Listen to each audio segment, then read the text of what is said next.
Sesekali aku mendengar sebuah cerita dan aku berkata, tidak mungkin, sama sekali tidak mungkin. Terapis berusia 26 tahun telah ditangkap karena dilaporkan memperkosa kliennya yang berusia 14 tahun, alih-alih memberikan konseling yang semestinya. Inilah gadis yang sedang kita bicarakan. Inilah terapis yang memutuskan bahwa alih-alih benar-benar mencoba merawat anak berusia 14 tahun yang seharusnya ia bantu, dia malah memutuskan untuk menggunakan anak itu sebagai mainan seks. Dan teman-teman, saya benar-benar punya masalah dengan cerita ini. Seorang klinisi kesehatan perilaku berusia 26 tahun dari California menghadapi beberapa dakwaan pidana berat setelah jaksa menuduh dia melanggar semua batasan profesional dengan klien remaja yang seharusnya ia bantu.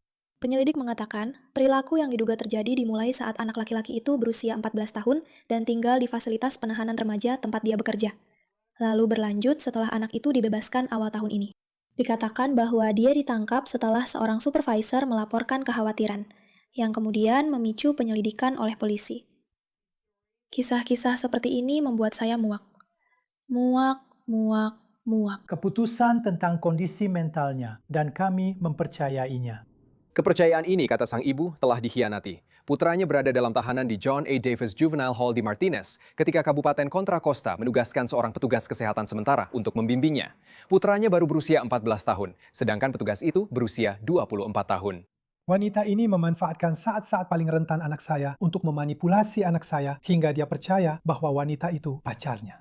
Para pengacara Ras mengatakan dugaan grooming itu terjadi selama sekitar 2 tahun. Ketika remaja itu dibebaskan pada bulan April ini, usianya 17 tahun dan masih dalam pengawasan masa percobaan.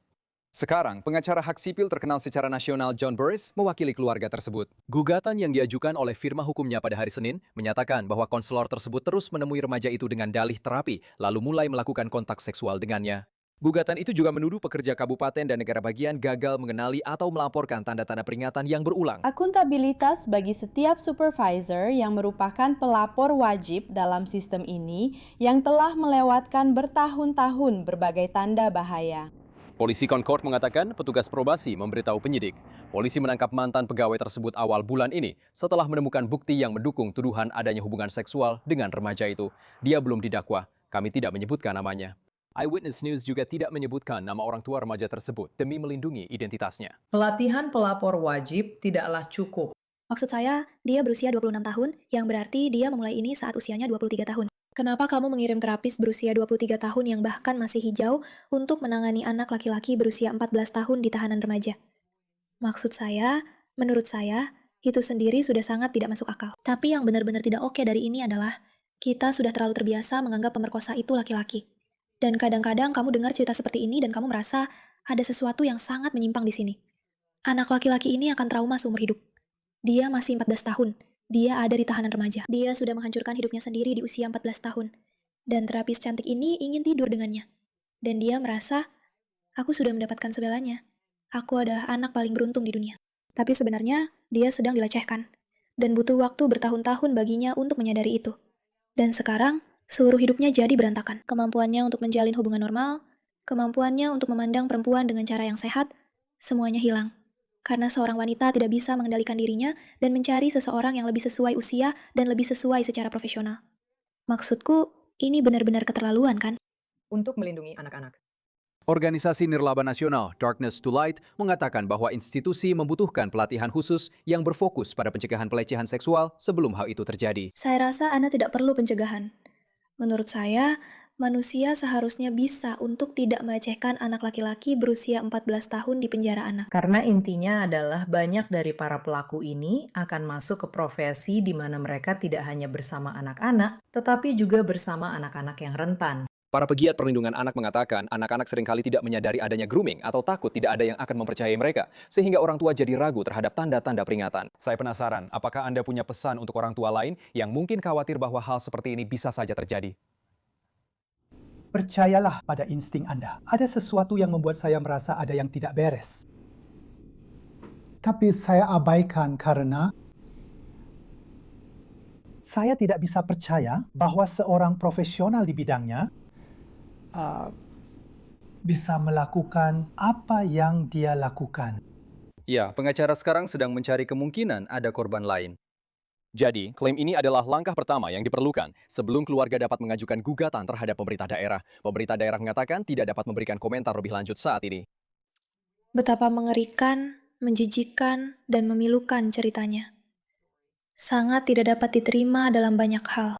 Maksud saya, ini adalah seorang wanita berusia 26 tahun, seorang klinisi dewasa, yang menghadapi tuduhan kejahatan berat setelah dia diduga memanipulasi seorang remaja laki-laki. Jaksa di Bay Area menjerat mantan klinisi perilaku, Sophia Drotz, ini namanya, dengan tuduhan mengejutkan, termasuk hubungan seksual ilegal yang terkait dengan sebuah kasus.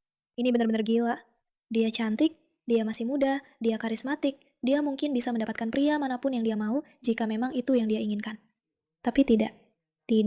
Dia justru mengejar seorang anak laki-laki yang sedang dia tangani. Sophia Drotz yang berusia 26 tahun bekerja sebagai terapis di San Francisco, dan dia dipekerjakan di sebuah pusat remaja di mana dia mulai memanipulasi seorang anak laki-laki berusia 14 tahun. Dan hanya dalam 3 bulan setelah dia keluar dari pusat remaja, Sophia akhirnya melakukan pelecehan seksual terhadapnya berkali-kali.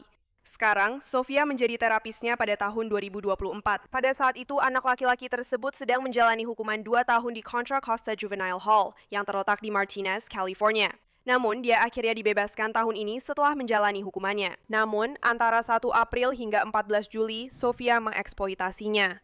Dan perlu diingat, dia masih di bawah umur. Masalah besar lain yang sering kita lihat dalam kasus predator perempuan seperti ini adalah bahwa dia berada dalam posisi otoritas. Dia berada dalam posisi di mana dia bisa memanipulasi dia, menjadi satu-satunya tempat aman baginya dan memanfaatkannya. Pihak berwenang menerima informasi dari seorang supervisor di pusat probasi tentang Sophia, sehingga dia akhirnya ditangkap pada 14 Juli 2026. Dan keluarga anak laki-laki itu sekarang sebenarnya telah mengajukan gugatan perdata terhadap pemerintah daerah. Pengacara keluarga tersebut berpendapat bahwa pemerintah daerah tidak menerapkan cukup tindakan pencegahan, terutama dengan adanya karyawan muda yang bekerja di bidang probasi, seperti Sophia. Dan tidak bisa diperdebatkan bahwa Sophia tidak tahu apa yang dia lakukan. Gadis ini meninggalkan kuliahnya. Saya percaya dia kuliah di Universitas Wisconsin dengan gelar psikologi dan sertifikat di bidang peradilan pidana.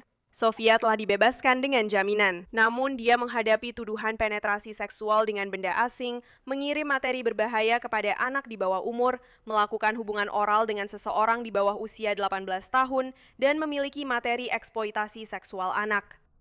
26. Itulah dia teman-teman, dunia ini adalah tempat yang kelam.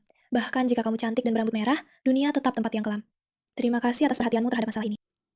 Maaf, dunia ini sebenarnya bukan tempat yang kelam. Dunia ini tempat yang baik. Tapi ada orang-orang berhati gelap di dalamnya. Oke, sekarang, sungguh, terima kasih atas perhatianmu terhadap masalah ini.